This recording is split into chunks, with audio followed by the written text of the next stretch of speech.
시청자 여러분 안녕하십니까? 한 주간의 한인사회 주요 소식을 전해드리는 KBN 뉴스 주간 브리핑입니다. 지난 화요일에 드디어 본선거가 치러졌습니다. 이번 선거에는 많은 한인 후보들이 참여하면서 그 어느 때보다 한인사회 관심도 주목됐었는데요.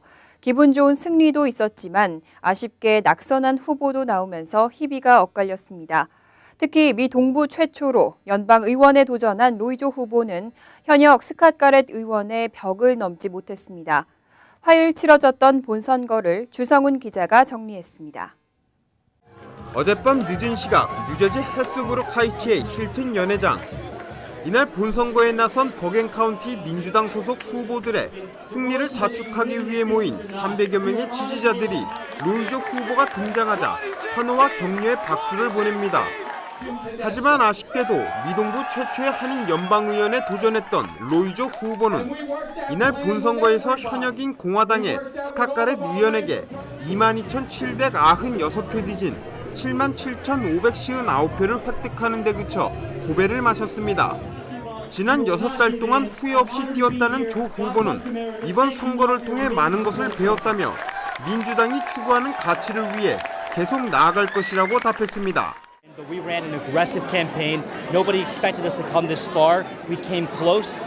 We need a little bit more time, a little bit more money, but we're very proud of the race we ran. I think we made history, and people are really surprised at what we've been able to do and what we've accomplished. So. 한편 버겐 카운티장 도전에 나선 민주당의 짐 테데스코 후보는 현역인 캐서린 도노반 공화당 후보를 16,671표, 9% 차로 따돌리고 앞으로 4년간 버겐 카운티를 이끌게 됐습니다. 대표적 친한 정치인인 캐서린 도노반 현 버겐 카운티장은 이로써 25년 만에 처음으로 카운티 레벨에서 패하는 불명예를 안았습니다.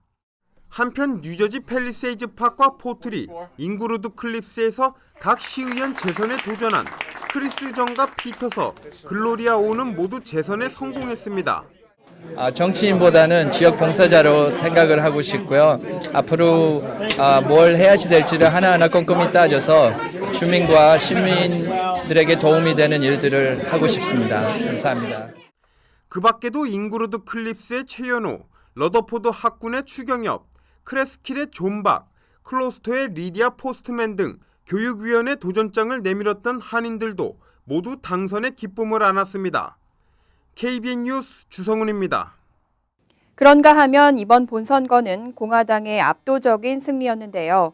오바마 대통령도 민주당의 중간선거 참패 결과를 겸허히 수용하겠다고 밝혔습니다.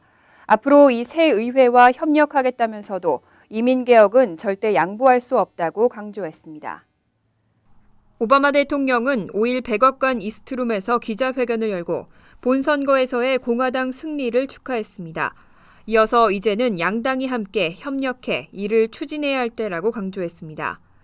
오바마 대통령은 서아프리칼 에볼라 바이러스 확산 대책, 이슬람 수니파 원리주의 무장단체, 이슬람 국가 격퇴 작전 등을 거론하며 남은 임기 2년 동안 최선을 다하겠다고 말했습니다.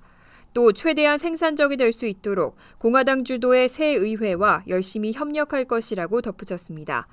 하지만 공화당이 강력히 반대하는 이민개혁과 관련해 공화당의 협조를 요청하면서도 의회 차원의 조치가 없을 경우 올해가 가기 전에 이민 시스템 기능을 개선할 수 있는 법적 조처를 할 것이라고 강조했습니다. 연방 상하원을 장악한 공화당과 최대한 협력하겠지만 핵심 국정은 포기하지 않고 끝까지 밀어붙이겠다는 강한 의지를 내비친 것으로 분석되고 있습니다. 하지만 공화당은 이민개혁 행정명령에 강력히 반대 입장을 보이고 있어 마찰이 심화될 것으로 전망됩니다. 한인사회에서 기금모금 행사까지 열어가며 금 물살을 탔던 퀸즈 한인 동포회관 건립이 무산 위기에 처했습니다. 이명석 전 퀸즈 한인 회장이 동포회관 소유권 문제에 대해 이의를 제기하면서 동포회관 건립에 급 제동이 걸렸습니다. 금홍기 기자가 취재했습니다. 퀸즈 한인회는 어제 뉴욕 한인봉사센터에서 정기 이사회를 열고 동포회관 건립안을 찬성 8표, 반대 10표로 부결 처리했습니다. 따라서 동포회관 건립 기금 마련 행사를 여는 등 가속화됐던 회관 건립 계획은 사실상 백지화됐습니다. 건립추진위원회도 전격 해체됐고 유재본 퀸즈 한인회장과 김광석 이사장은 이번 사태의 책임을 지고 사퇴를 선언했습니다. 이에 따라 동포회관 건립을 지속적으로 추진하기 위해서는 새로운 추진위원회 구성이 불가피하게 됐습니다. 지금 여러분들이 퀸즈 한인의 회관을 만들겠다라면 아마 제가 생각이 틀렸던 것 같습니다. 그렇지만 이게 우리가 실질적으로 우리 동포들이 모여서 동포들이 이렇게 어울리고 동포들을 위한 어떤 공간을 마련하는 데 있어서는 아마 제 생각에 맞았다고 생각을 합니다. 이번 사태는 이명석 전 퀸즈 한인회장이 지난달 31일 성명서를 통해 이사회의 동의 없이 회관 소유권을 KCS에 넘겨줬다며 공개 사과를 요구하고 나서자 회관 추진위 측은 모든 절차를 공표했던 만큼 문제될 것이 없다고 맞서면서 논란이 되었습니다. 왜 퀸즈 한인회가 능력이 안 되고 그래서 KCS에 의존을 해야 되겠다고 하는 그 고정관념으로만 생각을 하신 거고 또 그것이 나쁘다는 것이 아니라 그러한 아이디어를 우리 이사단체나 많은 분들하고 협의를 안 하시고 이렇게 행동으로 추진하셨다는 것을 저는 지금 지적을 하는 겁니다. KCS 김광석 회장은 절차상의 일부 문제가 있었던 점은 인정하지만 사과를 할 일은 아니다라고 못을 박으며 KCS가 단독으로 동포회관 건립을 추진하겠다는 뜻을 밝혔습니다. 이명석 회장님 제가 지적하는 거 알지만은 솔직히 제가 창피해서 이 한일을 떠나야 될 것 같아요. 왜냐하면 집안에 문제 있는 걸 갖다가 어떻게 언론에 밝혀가지고 이거 이렇습니다. 공개 사과하십시오. 우리 박수 받아야 될 사람입니다. 말씀대로 고민 많이 했어요. 고생하고. 한인회는 기금 모금 참석자들에게 선을 보내 이번 결과를 통보하고 전액 환불 조치할 계획입니다. KBN 뉴스 금홍기입니다. 불법으로 취업 이민 신청자들에게 영주권을 발급받게 한 한인 브로커 일당이 적발됐습니다. 문제는 이들이 무려 10년간 활동하면서 영주권을 불법으로 받은 한인들이 적지 않다는 겁니다. 이민당국이 이들 영주권자 명단을 파악하고 있습니다. 뉴햄프셔 연방검찰은 사기 혐의로 소환장이 발부된 한인 김모 씨가 지난달 29일 긴급 체포됐다고 밝혔습니다. 김 씨는 지난 2005년부터 10년 가까이 미국인 K씨와 공모하고 한국의 취업 3순위 신청자들의 이민 서류를 가짜로 만들고 불법으로 영주권을 발급받게 한 혐의를 받고 있습니다. 기소장에 따르면 펜실베니아 등의 회사를 둔 이민 취업 브로커 업체 엔사를 운영하던 김 씨와 K씨는 한국 내 이주공사 등을 통해 모집된 한국인 이민 신청자들이 미국 호텔 용역업체인 K사에서 청소관리원으로 채용되는 것처럼 서류를 꾸민 것으로 드러났습니다. 이에 따라 이들을 통해 영주권을 취득한 한인들이 영주권을 박탈당하는 것은 물론 추방 재판에 회부될 가능성이 높아졌다는 분석이 나오고 있습니다. 실제로 이민당국은 이들 일당을 통한 한인 영주권자 명단을 파악하고 있는 것으로 알려졌습니다. 얼마 전 은행 ATM기에서 돈을 찾아 나오는 노인들을 타깃으로 강도 사건이 발생했습니다. 더군다나 대낮에 이런 사건이 벌어지면서 한인들에게도 각별한 주의가 요구되고 있습니다. 뉴욕시경은 지난 26일 오전 9시 30분쯤 퀸즈 블러바드 46가 소재 체이스뱅크 ATM기에서 현금 $100를 찾아 나오던 노인이 2명의 흑인 남성으로부터 돈을 내놓으라는 협박을 받았다고 밝혔습니다. 이들은 이후 노인을 쓰러뜨린 후 현금 $100와 데빗카드를 빼앗아 도주했습니다. 경찰은 늦은 밤이 아닌 아침 시간, 그것도 노인을 상대로 한 강도 사건이 발생하자 긴급 수사팀을 꾸리고 $2,000의 현상금을 걸고 용의자 체포에 나섰습니다. 써니사이드 주민들도 지역 정치인과 함께 일대를 돌며 범인들의 얼굴이 담긴 포스터를 뿌리는 등 용의자들의 체포를 위해 힘을 보태고 있습니다. 한편 퀸즈 북부순찰대의 박희진 경관은 어제 플러싱 뉴욕 시니어 데이케어에서 열린 범죄 예방 세미나에서 이번 사건을 언급하며 한인 노인들의 주의를 당부했습니다. 동일한 사건이 언제든 다시 발생할 수 있는 만큼 ATM을 이용할 땐 주의를 잘 살피고 되도록 혼자 다니지 말 것을 권고했습니다. 미국 정부가 시리아나 이라크 내 IS 소속 외국인 대원 등의 입국을 막기 위해서 보안 검색을 강화했습니다. 앞으로 비자 면제 국가에서 오는 입국객들에 대해서는 추가 정보 제공이 요구됩니다. 제이 존슨 연방국토안보부 장관은 어제 성명을 내고 무비자 입국 여행객들에 대한 정보를 더 상세하게 파악하기 위해 비자 면제 프로그램의 보안을 강화했다고 밝혔습니다. 미국과 비자 면제 협약을 체결한 국가 출신의 입국객들은 이번 조치로 미국에 입국하기 위한 전자여행 허가 신청 과정에서 추가 정보를 제공해야 합니다.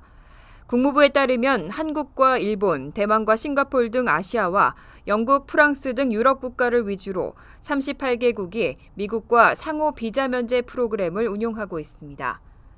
비자 없이 입국하는 이들 국가 여행객들은 전자여행 허가제에 따라 입국 전에 이름과 생년월일, 주소와 신용카드 번호 등을 미국 국경통제당국에 온라인으로 신고하고 승인을 받아야 합니다.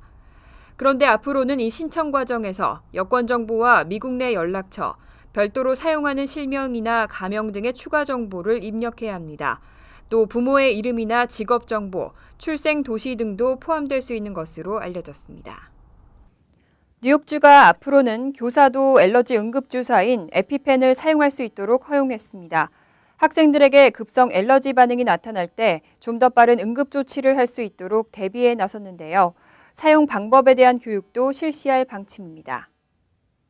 앤드류 쿠오모 뉴욕 주지사는 급성 엘러지 응급주사인 에피펜 사용을 사전에 교육받은 학교 교사들에 한해 허용하도록 한다는 법안에 서명했습니다. 이에 따라 앞으로 학교들은 응급 상황에 대비해 충분한 양의 에피펜을 교내 보건실 등에 보유하고 교사들에게 사용 교육을 시킬 수 있게 됐습니다. 아나필락시스는 특정 물질에 노출된 뒤 갑작스럽게 일어나는 심각하고 치명적인 전신적 엘러지 반응으로 의학계에선 빠르게 시작해서 죽을 수 있는 중증 엘러지 반응으로 정의하고 있습니다. 환자 유병률은 서구에선 10만 명당 8명에서 60명 정도로 보고되고 있습니다. 하지만 응급 상황에서도 처방전이 없을 경우 사용이 제한돼 있어 에피펜 사용 확대 여부에 관한 논란은 계속되었습니다. 쿠오모 주지사는 또 천식이나 엘러지, 당뇨 또는 다른 질환이 있는 학생들이 학교에 응급처치용 인슐린 주사나 호흡을 쉽게 하는 흡입기 등을 휴대할 수 있도록 하는 법안에도 서명했습니다. 한 해 가운데 가장 많은 쇼핑객들이 몰리는 시기죠. 매년 블랙 프라이데이 세일이 빨라지고 있습니다. 많은 대형 유통업체들이 벌써 연말 세일에 들어갔습니다. 아마존과 월마트 등 대형 유통업체들이 연말 대목 시즌을 앞두고 예년보다 더 이른 블랙 프라이데이 세일을 시작했습니다. 1일부터 본격적인 세일이 시작되면서 실제 블랙 프라이데이인 28일보다 한 달여가량 앞당겨졌습니다. 아마존은 1일부터 12월 22일까지 연말 세일을 진행하고 이 기간 매일 하나씩 제공되던 데일리 딜을 2개로 늘릴 것이라고 밝혔습니다. 또 1일부터 블랙 프라이데이 주말까지 매일 한정된 시간 동안 특별 세일도 진행합니다. 월마트 역시 1일부터 일명 롤백으로 불리는 세일 아이템을 평소 10,000개에서 20,000개로 늘린다고 밝혔습니다. 또 12월 20일까지 보드게임과 프로즌 아이템 등 인기 선물 100종에 한해 무료 배송 서비스도 제공합니다. 오피스디포와 오피스맥스, 시어스도 할인 행렬을 이어갑니다. 전문가들은 온라인 업체들과의 경쟁과 경기 부진 등으로 대목을 길게 누리고 싶어하는 소매 업체들이 매년 연말 세일을 앞당기고 있다고 분석했습니다.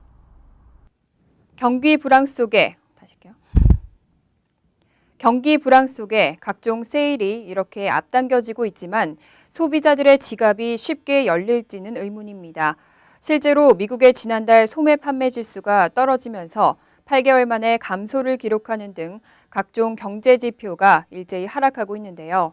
어느 경제학자는 이번 중간선거에서 민주당이 참패한 원인도 서민의 삶을 개선하는 데 실패했기 때문이라고 분석했습니다.